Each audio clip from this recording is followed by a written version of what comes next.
ದೇವಕಿ ನಂದನ ಯಾದವ ಕೃಷ್ಣನ ಭಜಿಸುವ ಶರಣ ಗುರುವೇ. ಜಾನಕಿ ರಮಣನ ಶ್ರೀ ಜಯ ರಾಮನ ಪೂಜಿಪ ಹರಿಯ ಮಗುವೇ.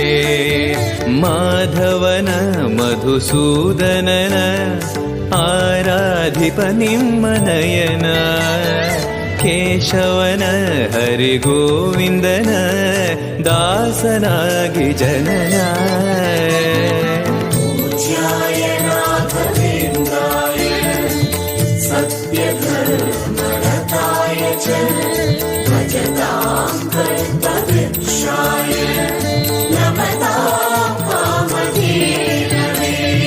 ತಿರುಪತಿ ವಾಸನ ವೆಂಕಟರಮಣನ ಅನುಗ್ರಹ ಪಡೆದ ಗುರುವೇ.